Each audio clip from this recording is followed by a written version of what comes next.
Buenas tardes, vamos a ver ahora la lesión térmica y la nutrición, sus definiciones, las alteraciones fisiopatológicas y el abordaje nutricional.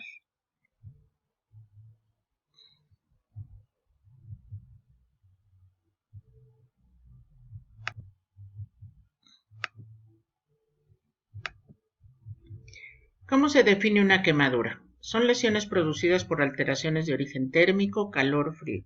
Como podemos ver en la imagen, una quemadura por calor y una quemadura por frío. ¿Cuáles son los 4 tipos de quemaduras y un ejemplo de los agentes que la producen? Térmicas, producidas por líquidos calientes, fuego directo, gases inflamables y por congelación, como podemos ver en la primera imagen. Eléctricas, producidas por electricidad, atmósfera e industrial. Químicas, producidas por productos químicos como ácidos, bases, gases. Radiactivas, producidas por el sol, radiaciones ultravioletas, radiaciones ionizantes, rayos X, energía atómica, radiación por isótopos radioactivos, como podemos ver en las imágenes, los distintos tipos de quemadura. ¿Cuál es el criterio de gravedad de un paciente quemado según el porcentaje de superficie corporal quemada? Paciente quemado crítico es una superficie corporal quemada superior al 15% y un quemado leve, superficie corporal quemada inferior al 15%. ¿Cuáles son los 3 grados de las quemaduras y qué parte de la piel se ve comprometida en cada uno? El primer grado es la epidérmica y destrucción de la epidermis. El segundo grado, superficial, dérmico superficial, hay destrucción de la epidermis más la dermis superficial. El segundo grado profundo, hay dérmico profundo, hay destrucción de la epidermis más la dermis. Y el tercer grado, subdérmica, hay destrucción de todo el espesor de la piel y zonas profundas, como podemos ver en las 3 imágenes, los distintos grados que hay. ¿Qué es la regla de los 9 para determinar la superficie corporal quemada y cuál es su variación para niños? Es la evaluación que se utiliza para examinar las lesiones de quemadura. La regla de los 9 divide el cuerpo en secciones del 9% al 18% como sigue. Cabeza y cuello 9% de la superficie total. Cada brazo 9% de la superficie corporal total. Cada pierna 18% de la superficie corporal total. Parte frontal del cuerpo 18% de la superficie corporal total. Parte trasera del cuerpo 18% de la superficie corporal total. En el caso de los niños esta regla no se utiliza. Se realiza una estimación basándose en el tamaño de la palma, que representa aproximadamente el 1% de la superficie corporal total. Aquí podemos ver en la imagen cómo está dividida: cabeza, tronco anterior, tronco posterior, extremidad superior, extremidad inferior y el área genital. ¿Cuáles son las consecuencias de la intensa respuesta hipermetabólica e hipercatabólica en la agresión térmica? Genera el desarrollo de malnutrición aguda, sarcopenia secundaria y debilidad muscular adquirida, favoreciendo la aparición de infecciones, disfunción orgánica múltiple, sepsis y la muerte. El balance negativo de micronutrientes antioxidantes favorece el desarrollo de estrés oxidativo, disfunción mitocondrial y alteraciones metabólicas. Es como podemos ver en la imagen cómo existen diferentes manifestaciones de edema, de pérdida de líquidos en las zonas de agresiones, zonas de coagulación.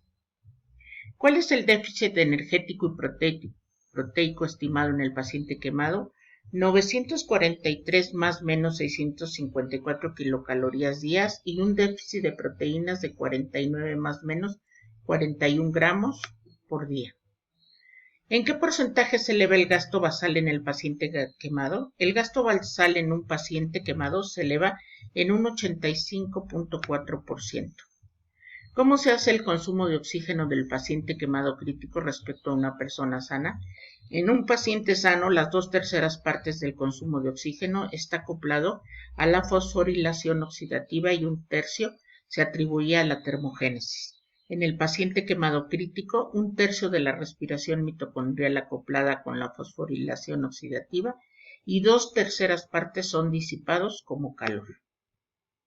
¿Cuál es la fisiopatología de la hiperglucemia, la hiperlactatemia y de la resistencia de la insulina asociada a la lesión térmica?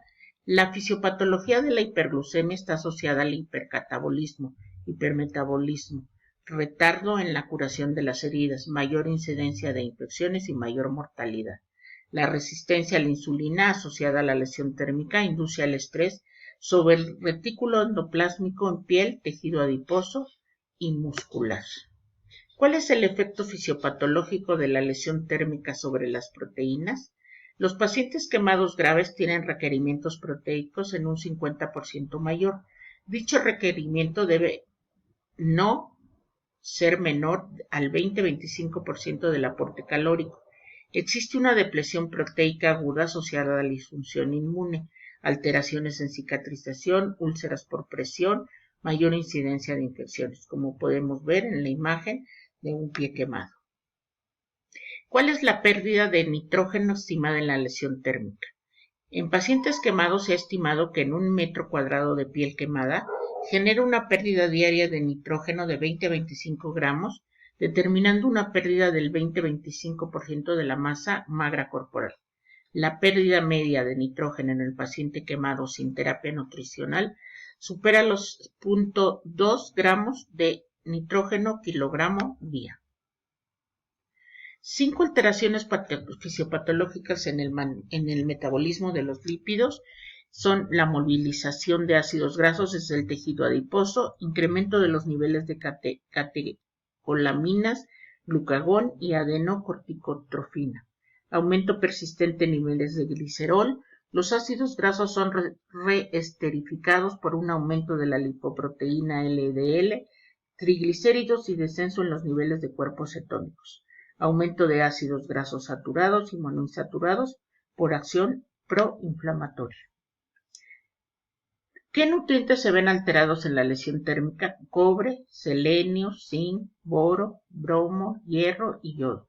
Deficiencias de vitaminas A, C, D y E. ¿Cuál es la vía de administración nutricional recomendada para el paciente con lesión térmica? La vía de administración nutricional recomendada es la vía enteral al inicio de la lesión térmica. ¿Qué tan rápido se debe comenzar la nutrición enteral? Se recomienda que sea de manera precoz la nutrición enteral en las primeras 6-12 horas para poder modular la respuesta hipermetabólica, disminuyendo con esto de manera significativa los niveles de catecolaminas, cortisol y glucagón, con el aumento de la producción de microglobulinas. 5 beneficios de iniciar la terapia nutricional aplicada precozmente: modular la respuesta metabólica, disminuir significativamente los niveles de catecolaminas, cortisol y glucagón con un aumento de la producción de inmunoglobulinas, integridad de la barrera intestinal, la motilidad y el flujo sanguíneo esplácnico, reducción de las infecciones a excepción de la neumonía nosocomial. ¿Cuáles pueden ser las contraindicaciones de la nutrición enteral y qué se hace en tales casos? Cuando aparece una disfunción intestinal se contraindica la nutrición enteral, indicando una nutrición parenteral mediante una emulsión lipídica que esté enriquecida con aceite de oliva. ¿Cuál es la ecuación adecuada para el cálculo energético del paciente adulto con lesión térmica y cuál para los niños? Para el paciente adulto, la ecuación recomendada es la ecuación de Toronto, donde se incluye también la ecuación de Harris-Benedict. Y para los niños, la fórmula de Schofield. ¿Cuáles deben ser los aportes de carbohidratos, lípidos y proteínas en porcentaje y en gramos por kilogramo por día? De carbohidratos, mayor entre 45 y 50%, 5-7 gramos kilogramo por día. De lípidos, del 30%. 1.1 y 1.5 gramos kilogramos día. Y de proteínas del 20 al 25%, 1.5 a 2 gramos kilogramo día. ¿Cuáles deben ser los aportes de micronutrientes? Cobre, 4 a 5 miligramos, selenio de 300 a 500 UG, zinc de 25 a 40 miligramos, cromo de 15 miligramos por día Vitamina C de 1 a 3 gramos por día. Vitamina D mayor de 70 años 600 UI, menor de 70 años 800 UI. Vitamina A 10.000 UI, vitamina E de 20 a 25 UI, betacaroteno 3.6 miligramos, bioflavonoides 30 miligramos. Estas son las referencias de donde fue obtenida la información para realizar esta presentación. Muchas gracias.